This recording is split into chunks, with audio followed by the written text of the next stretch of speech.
Romantic, right? That's what I thought as the tires crunched gravel and the cabin revealed itself through the pines. My white dress wasn't even cold from the church yet, and already he wanted us hidden away from the world. I told myself it was passion, obsession disguised as devotion. I wanted to believe. But the first night, he disappeared. Not into the woods, not into dreams beside me, but into silence. Hours gone. He returned mere dawn, smelling of pine sap and cold air. I reached for him. He pulled away, whispering, "Celibacy deepens connection." I laughed then, nervous, unsure, but his face was stone. By the third night, my skin itched from the absence. No touch, no warmth, no husband. Just a shadow slipping away to meditate. I filed annulment papers the morning we returned. I told myself I'd been foolish, naive, that his version of love was a sickness I didn't need to cure. But I couldn't shake the silence. It clung to me like smoke after a fire. The discovery came when I went back for what was mine, a suitcase, a scarf, nothing worth a trip, except closure. He wasn't there. I let myself in. The cabin was colder without him, but it wasn't empty. Behind the wood paneling, I found the first camera. Small, wired, deliberate. A lens peering straight at the bed where I had once laid waiting for him. I froze. My pulse climbed, but my hands stayed steady. I followed the wires like a trail of breadcrumbs. That's when I found it. A room I hadn't noticed before, hidden behind a false wall. A shrine. Dozens of photos of me. My smile, my profile, my body caught in sleep. Candles burned low beneath them, the wax pooled like blood. And in the center, my wedding veil, pinned above his bed of pine needles on the floor. It was devotion, yes, but warped, possessive, a hunger that dressed itself in ritual. I didn't scream, I didn't cry.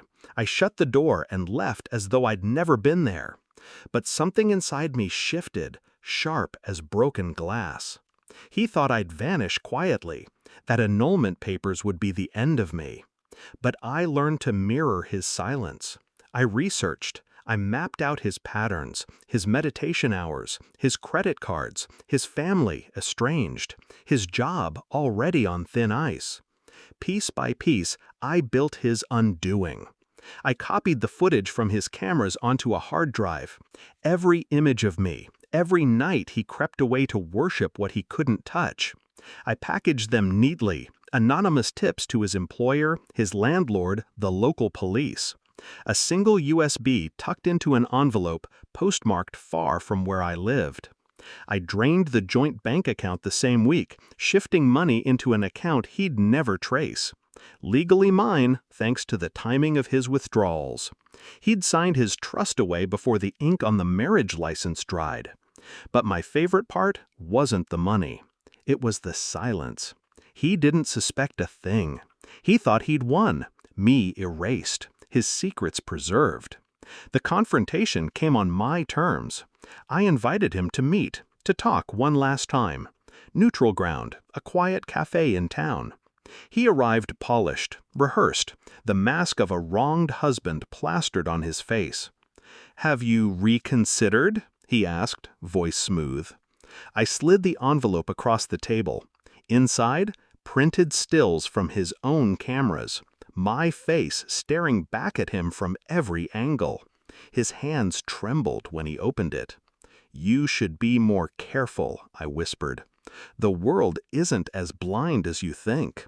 He looked at me then, not with love, not with hate, but with the dawning horror of a man who realizes the cage he built is now locked from the outside. "Police will call soon," I continued. "Your boss already has the footage. Your accounts are frozen, the cabin's lease revoked." I leaned closer. "You wanted to own me. Instead, you've destroyed yourself." For once, he had no words, just silence.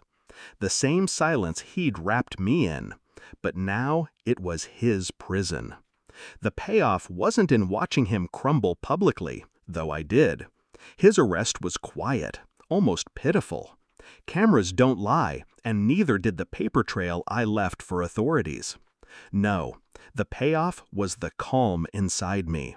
I had faced the shrine, the obsession, the betrayal, and I hadn't screamed or begged or broken. I had planned, waited, delivered.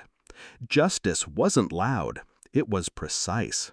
Sometimes I wonder if he still whispers my name in that cold cell, praying to walls that won't answer. But I don't linger on it. He wanted devotion through absence. He gave me nothing. Now he has nothing. And me?